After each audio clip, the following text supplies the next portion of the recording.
What's up, everyone? Time for another Rollin' Rambles.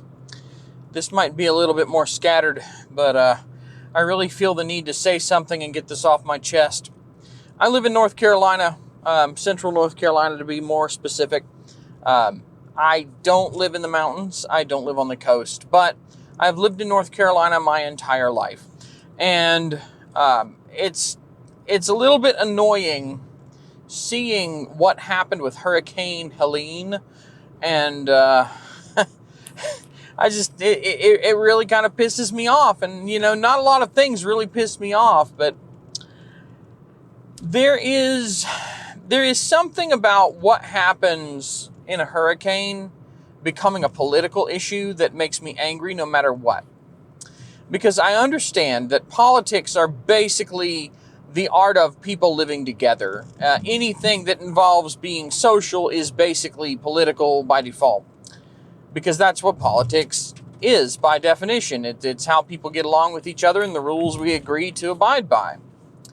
And one of my problems is that there are a lot of really, really stupid, moronic, ignorant, completely fact-phobic, fact-free ways of looking at the world out there.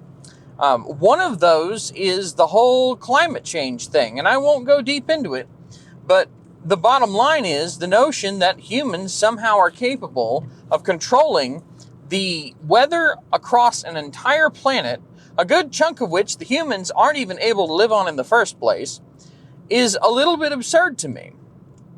I'm not saying that we have zero effect, but 0.001 of an effect is really not a big deal.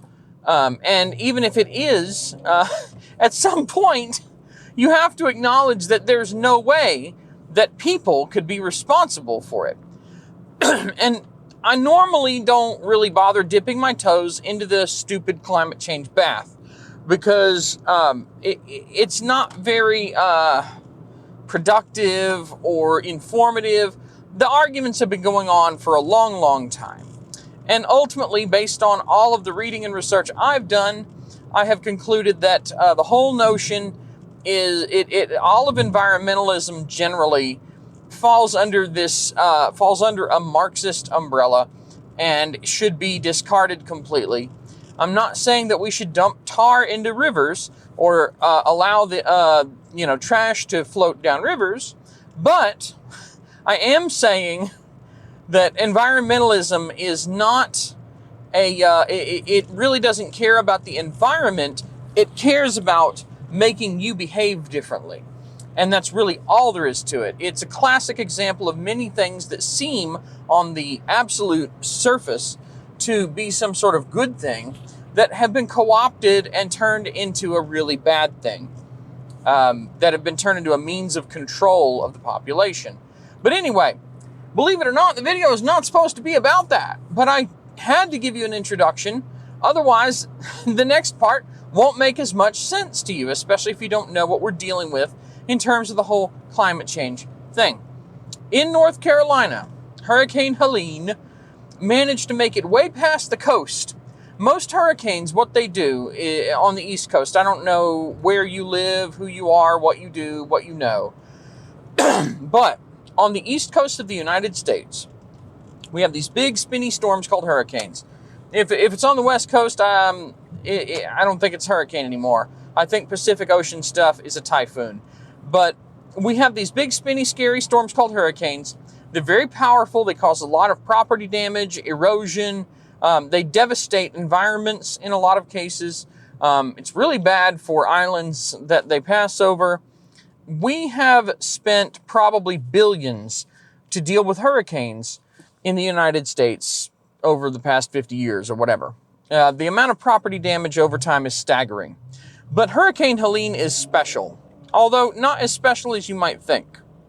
When I say Hurricane Helene is special, I don't mean that it's some sort of like once-in-a-lifetime, freakish, never-happened-before event. I mean that it's special in that in recent times, hurricanes have not penetrated that far inland. And this has resulted in the absolute devastation and destruction of, I would say, based on what I have seen, the majority of the entire mountain portion of North Carolina. The Appalachian Mountains were completely reshaped. Entire towns were washed away. Chimney Rock, North Carolina, most of downtown no longer exists. Asheville, North Carolina, a far left stronghold full of activists and wacky university students that think that, life should revolve around them and that the real world should live by wackadoo leftist policies, suddenly are in a position where they no longer have the ability to leave. There is no way for them to get food or resources or whatever, because there are now, there may be now, some people have found some routes, but when this storm landed last Friday as of this recording, nobody had any way to get in or out of Asheville, North Carolina by road. Anything that needed to come in would have to come in by helicopter or airplane. Actually, I don't even know if airplane. I think it's just helicopter. Helicopter, I don't know if you know this, but it's really expensive to fly a friggin' helicopter somewhere.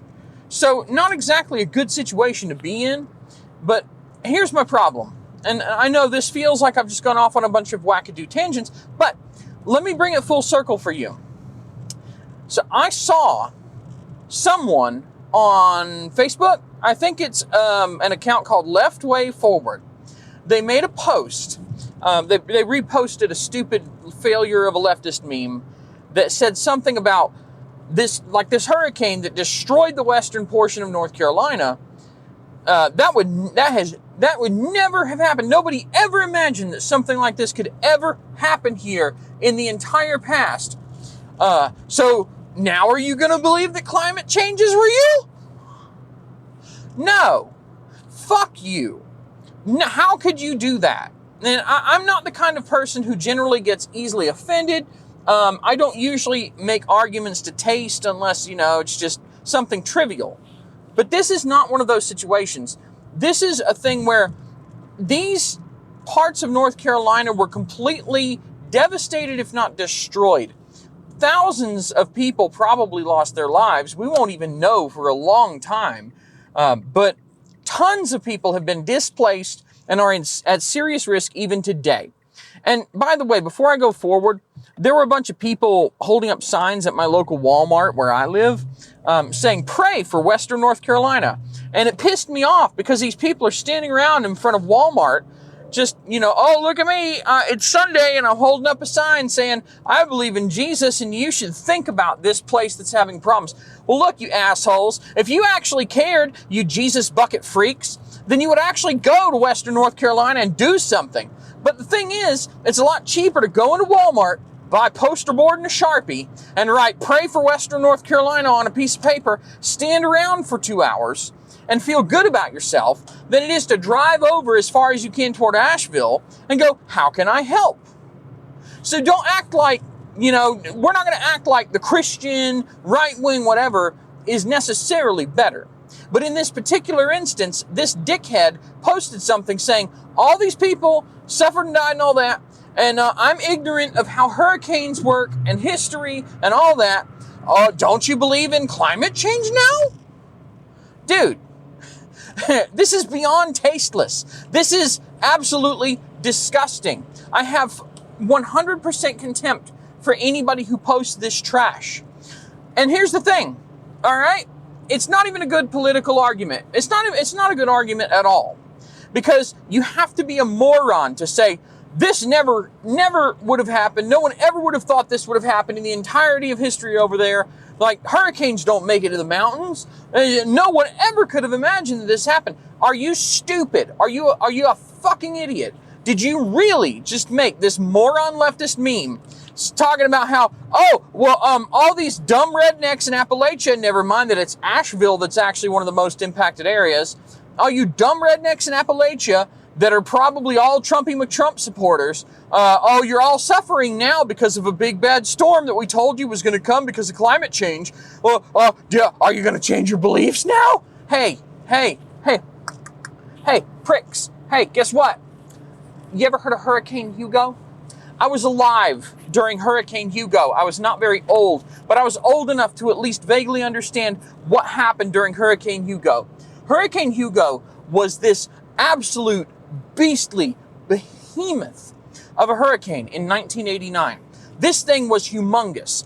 It covered both North and South Carolina at the same time. Helene barely managed to cover central North Carolina with itself.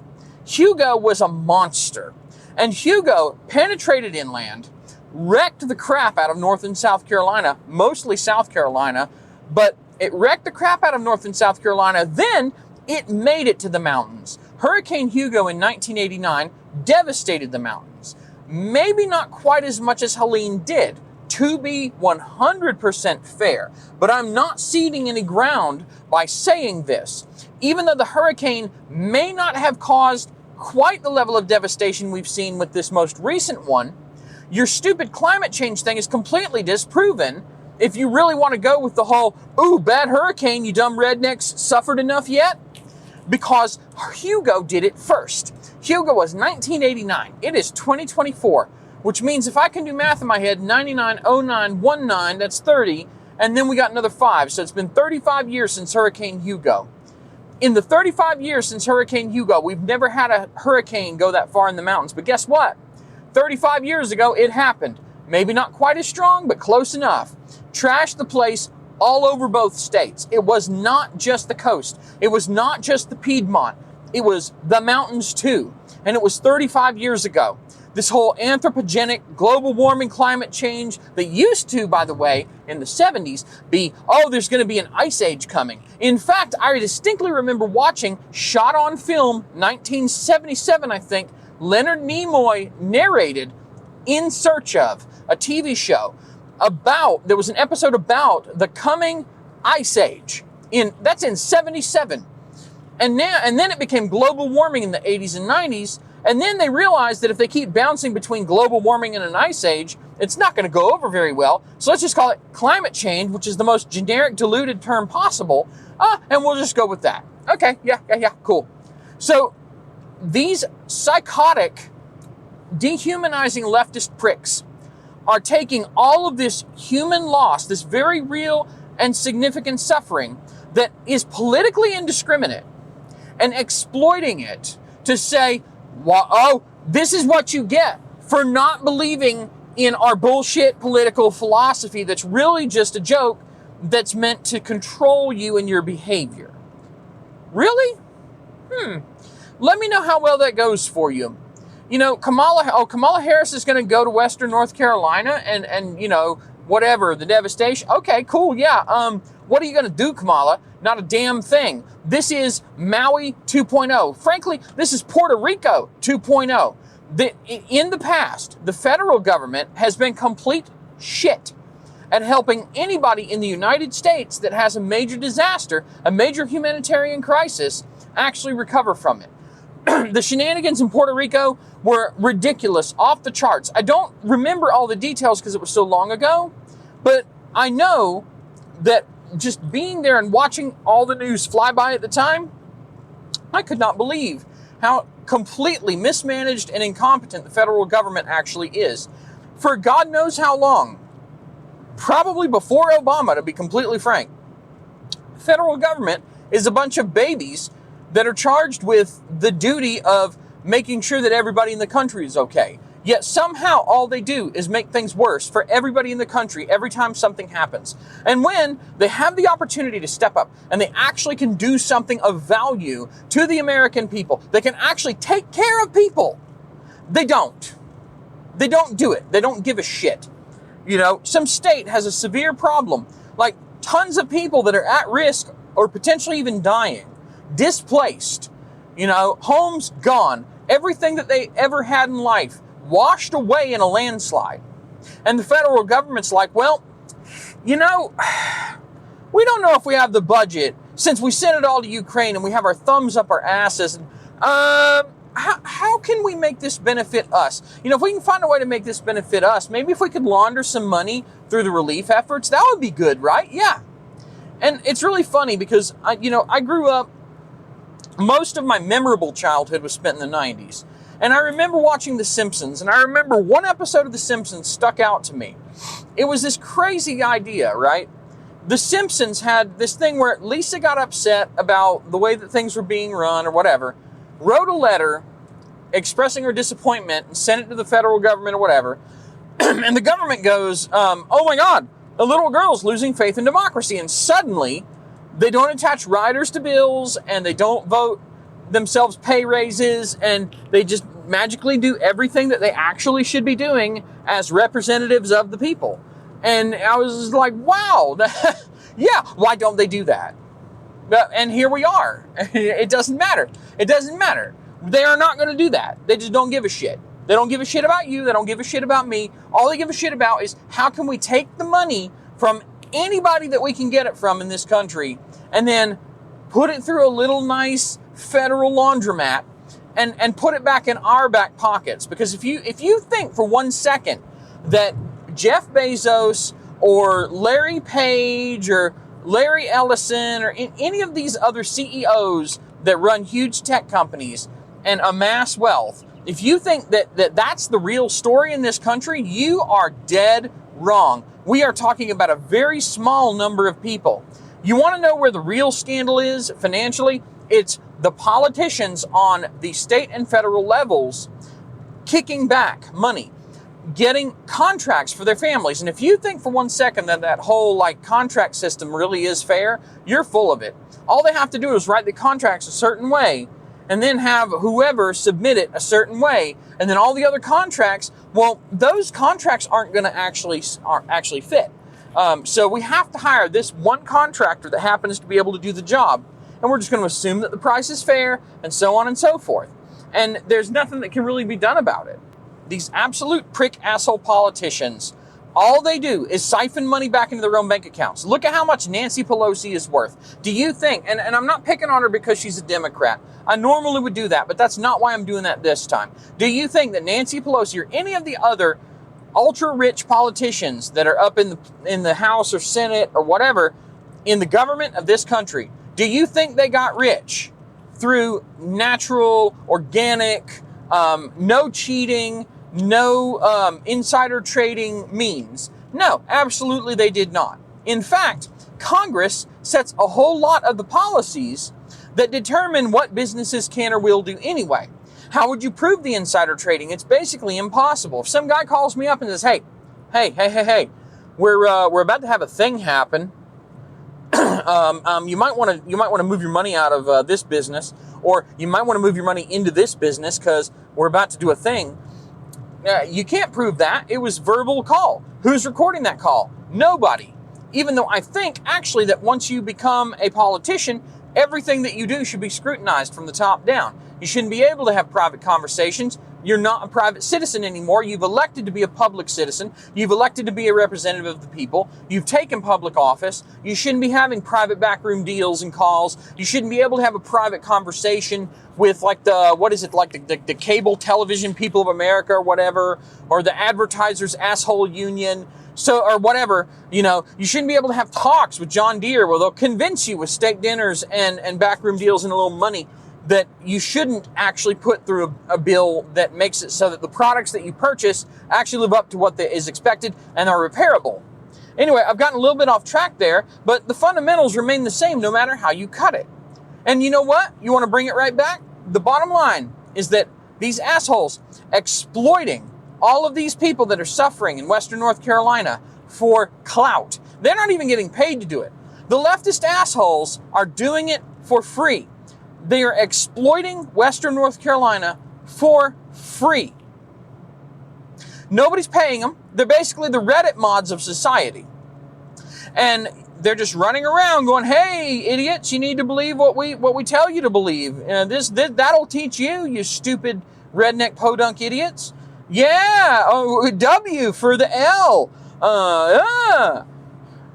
And I'm just tired of it. I'm tired of pretending like these people are, like somehow they're equal to me. Like somehow these people deserve equal consideration or equal time or even deserve to be given the same level of consideration that I am whenever I open my mouth.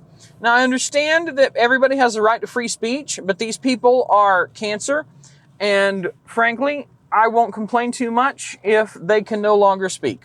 At the same time, I don't want my principles to be compromised, so I propose a possible solution here. I would like to see me be forced to live by my principles, and I would like to see them be forced to live by their principles. I don't want to live by their principles. I want to live by my own. So what I would like to propose is that we hold leftist psychos to the principles that they claim to hold or to establish or to expect of other people. But then people like me and you that are actually remotely reasonable, we get to live by our standards. So if you're a wacko that thinks that Western North Carolina deserve what they got because climate change is totally real, you guys, and you know, all the political beliefs that tend to float along with that, all the restrictions on freedom, you know, the whole hate speech thing and all that. Well, how about this? How about your social media gets strictly moderated by a moron AI that will turn against you in ways you couldn't even possibly fathom, while my social media goes unmoderated and I get to say all of the N-bombs that I want to, and we all have a good laugh about it while you cope, seethe, and dilate. That sounds like a pretty great compromise to me, because if we're really going to do this thing, why don't we do it all the way? Live by your principles, you dickheads. And you know what? The next time there's some sort of bad thing that happens to you, the next time you're in need, and you're just going to dance on the graves of all the people in Western North Carolina who have suffered and died because of something that is no fault of their own, that there's no way that they could possibly have done anything. If they bought an electric car, it wasn't going to stop downtown Chimney Rock from washing away off the mountain. So if you're going to hold people responsible for that bullshit, maybe we should hold you responsible for your bullshit. Maybe we should put strict laws on you. Maybe we should hold you to your own standards. And I think in the end, that's what I'm actually advocating for here, is that any of these people that do not even live up to basic fundamental standards of being a decent human being, because they love to use that phrase, right? Oh, I believe in trans rights, not because I've gone through the ideology and I've actually thought it all the way through in all of the various multiple aspects that it will apply and the network effects it will have. No, I believe in it because I'm a fundamentally decent human being, because that's what just fundamentally decent human beings do. Well, if you don't live up to my standards of a fundamentally decent human being, maybe you shouldn't be allowed to speak on the internet. Maybe you shouldn't be allowed to have a bank account. Maybe you shouldn't be allowed to do business. Maybe you shouldn't be allowed to have housing. Maybe you shouldn't get government aid. Maybe you shouldn't get tax breaks. Maybe you should be forced to pay more taxes. Maybe you should be forced to live by your own ideals. And that ultimately is the message I think we should walk away from this with, because these people do not live by what they preach. If they did, it would not take very long for them to change their tune. And you've seen it thousands of times. For some reason, all these psychopathic leftists that think that, you know, we should have open borders, let millions of people in a year to dilute the labor pool and to drive wages down, to drive housing exponentially up, 20 people to a house, nobody will complain because they don't want to get deported. You know, all these people who think this is a good idea, once their own policies impact them directly, once they feel it in their pocket, once they're suffering under the weight of their own bullshit, all of a sudden, they start sounding like the most right-wing nut jobs that you've ever heard in your life. They start sounding awfully racist, awfully sexist. They start sounding awful lot like people that otherwise 30 years ago were moderate, centrist, leaning, you know, just normal libertarian people. And that's it. Maybe we should make them live by their standards. You want to crap on the people of Western North Carolina so that you can get a little bit more clout for your bullshit climate change thing? Okay, that's fine. Next time you have a problem, we're coming after you. You know what? You can float down the river on the remnants of your house. We don't care. We're not sending in the choppers to pick you up. Good riddance. Get gone. You know what? Maybe you should move to Asheville. Next hurricane, hopefully you can live by your standards. Like, comment, subscribe, you know.